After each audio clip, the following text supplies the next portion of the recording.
For 3 decades, Johnny Carson ruled late-night television like a quiet monarch, charming, calculating, and utterly untouchable. He didn't just host The Tonight Show, he defined what it meant to belong in Hollywood's inner circle. To sit across from Johnny wasn't merely to be interviewed, it was to be measured. And for some it meant being quietly erased permanently. Carson never raised his voice. He didn't have to. His silence could end careers faster than any scandal. Behind the twinkle of that Midwestern smile was an iron standard for professionalism, respect, and rhythm. If you disrupted his order or worse insulted it, you discovered what true banishment looked like. These weren't mere misunderstandings or creative differences. These were personal affronts. Moments when Johnny's patience dissolved, when quiet disapproval turned into absolute exile. Once you fell out of his favor, there was no apology deep enough, no charm smooth enough to bring you back. Tonight we revisit those who crossed that invisible line. The ones Johnny Carson didn't just dislike, he despised. Here are 10 guests Johnny Carson hated so much. They were banned for life. Number 10. Prince. Prince didn't need anyone's stage, not even Johnny Carson's. But when he appeared on The Tonight Show in 1980, Carson expected the same thing from him that he expected from every performer. Some charisma, a little conversation, and respect for the host. He got none of it. Prince, barely 22 and already a sensation, performed I Wanna Be Your Lover. His performance was electric, sensual, and utterly detached from the audience. When Carson invited him to the couch afterward, Prince declined. He didn't wave, didn't smile, didn't even acknowledge Johnny. He just walked off stage. Carson's expression tightened just slightly, but in those microseconds the decision was made. Behind the scenes, staff recalled Johnny muttering, "If he can't give us 30 seconds, he doesn't deserve 30 more." To Carson, it wasn't about ego. It was about respect for the format. The show depended on rhythm, not rebellion. Prince never returned, not during Carson's reign, not after. For decades, fans speculated whether the ban was formal or unspoken. But those who worked in the building knew the truth. Johnny took that exit personally, because to him, silence wasn't mysterious. It was rude. And once you made Johnny Carson feel small on his own stage, you were gone for good. Number 9. James Brown. When James Brown walked into Studio 6B, he brought with him the energy of 1,000 concerts and the chaos that came with it. He was the godfather of soul, unstoppable on stage, but unpredictable everywhere else. Carson appreciated entertainers, but he valued control even more. The 1982 taping began smoothly enough. Brown performed a blistering set that left the audience breathless. Then he sat down beside Johnny. What followed was one of the most incoherent interviews in Tonight Show history. Brown talked over questions, shouted random lyrics, and occasionally broke into dance mid-sentence. Carson tried steering the conversation, but Brown ignored him, waving to audience members, laughing to himself, and breaking the show's rhythm entirely. When Carson finally cut to commercial, he reportedly turned to his producer and said, "That man's energy is nuclear, and so is the fallout." After that night, Brown's name vanished from the guest list. NBC never issued a statement, and Carson never mentioned him again. It wasn't anger, it was exhaustion. Johnny respected passion, but he couldn't stand chaos. And James Brown, for all his genius, embodied everything Carson refused to allow on his stage: unpredictability without boundaries. The godfather of soul could command a stadium, but not Johnny's desk. Number 8. Don Rickles. Don Rickles wasn't just a guest, he was family. He mocked Carson on air-shattered tension with humor and gave late-night TV some of its most iconic moments. But even family had limits, and Rickles discovered exactly where Johnny drew them. During the late 1970s, while guest hosting The Tonight Show, Rickles accidentally broke Carson's cherished cigarette box, a keepsake Johnny had used for years. When Carson returned and discovered the damage, he was furious. In a moment both legendary and uncomfortable, Johnny stormed onto the live set of Rickles' sitcom CPO Sharkey on camera, demanding, "Did you break my cigarette box?" The audience roared with laughter. Rickles laughed too, but Carson didn't. The incident became television gold, but behind the scenes things turned icy. Rickles wasn't booked again for over a year. The friendship endured, but the professional trust was broken. Johnny's philosophy was simple. His set was sacred, his desk, his props, his rhythm untouchable. Rickles eventually returned older, wiser, and noticeably more cautious. But insiders claim Carson never fully forgave him, because to Johnny, breaking the box wasn't just an accident. It was symbolic of crossing into his personal territory. And in Carson's world, that was the fastest route to exile. Number 7. Bob Hope. Bob Hope was supposed to be untouchable. He was America's comic elder statesman, the very definition of showbiz royalty.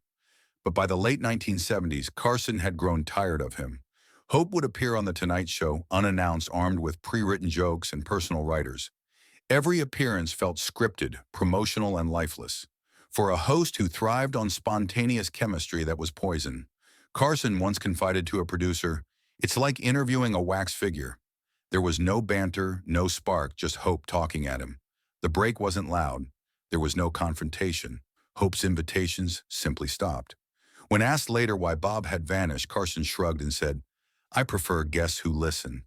Hope never complained publicly. He didn't have to. He knew what had happened. Carson hadn't just banned him. He'd buried the friendship under silence. For Johnny, humor was a conversation. And when Bob Hope stopped sharing it, he became obsolete.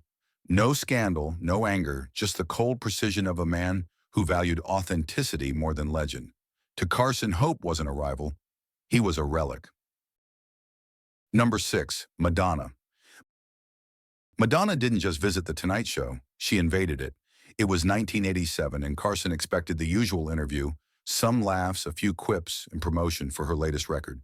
Instead, he got a masterclass in provocation. Within moments, Madonna turned the conversation into an R-rated performance. She leaned toward Johnny and whispered, "Have you ever been restrained?" The audience gasped. Carson froze. She continued piling on suggestive remarks that made even NBC's censors blush. Johnny tried to redirect. She doubled down. By the second commercial break, Carson's face was stone. NBC's switchboard lit up with complaints. By morning, Madonna's name was quietly blacklisted from the guest list. Carson later joked she made him feel like a choir boy, but the decision wasn't funny. He despised being humiliated, especially on his own set. To him, television was class and composure, not chaos and shock value. Madonna had crossed the line not with obscenity, but arrogance. And in Carson's world, that sin was unforgivable. She never returned, and Johnny never forgot.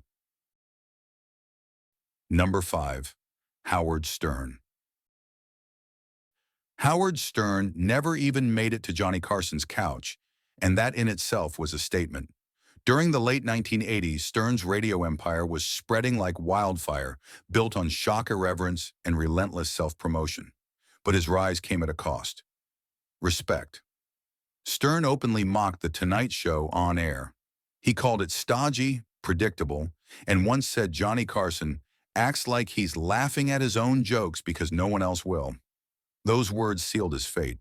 Carson's team had actually discussed featuring Stern, risky but ratings-friendly, one producer recalled.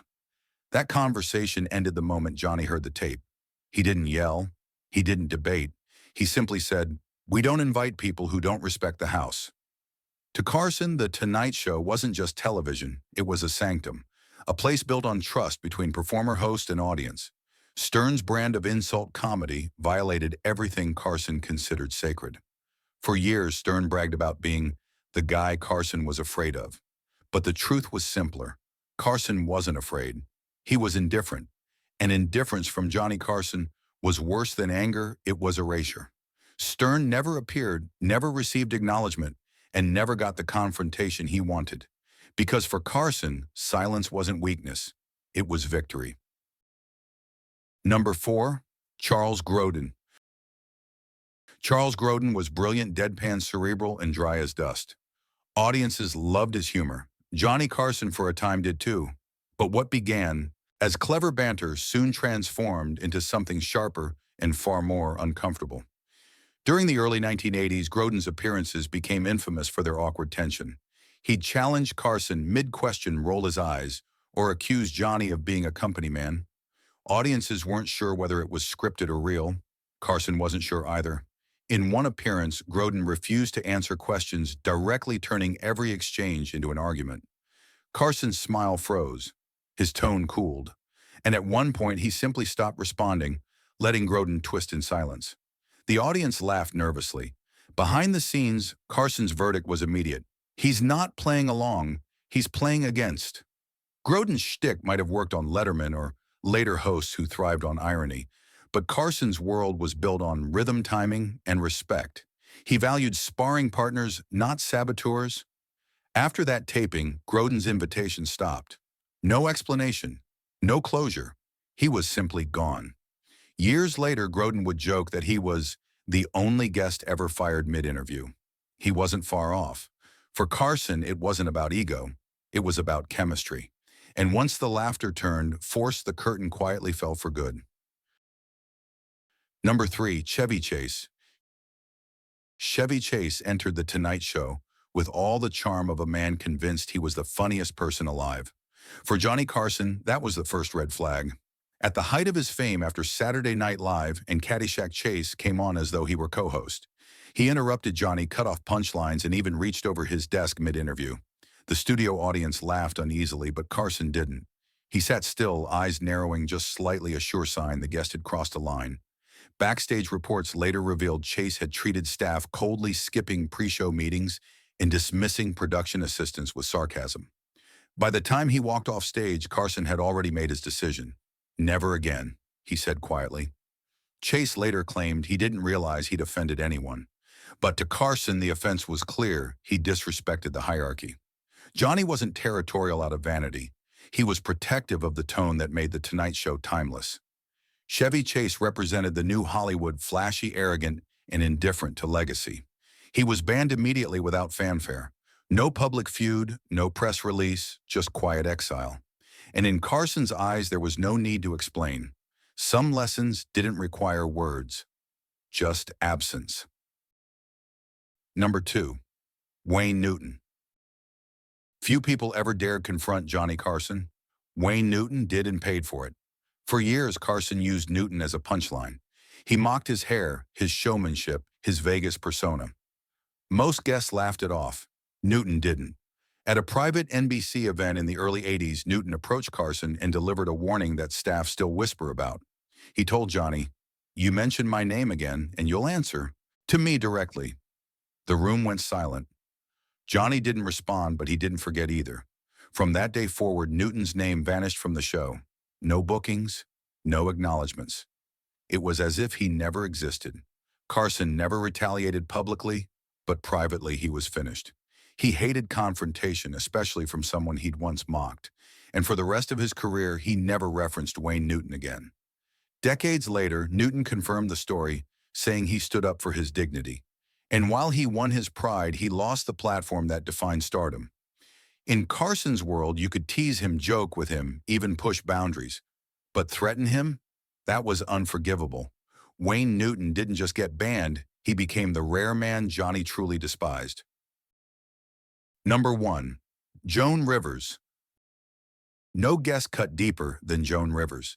She wasn't just another comedian. She was Johnny's protege, his trusted guest host, and one of the few people who understood his timing to perfection. For years, their chemistry was unmatched. Rivers once said, "Johnny was like a father to me," and he was until 1986. That year, she accepted an offer from Fox to host her own late-night show, one that would directly compete with The Tonight Show. Industry etiquette demanded she call Johnny first. She didn't. He found out from the press. When he read the headline, Carson reportedly went silent for a full minute.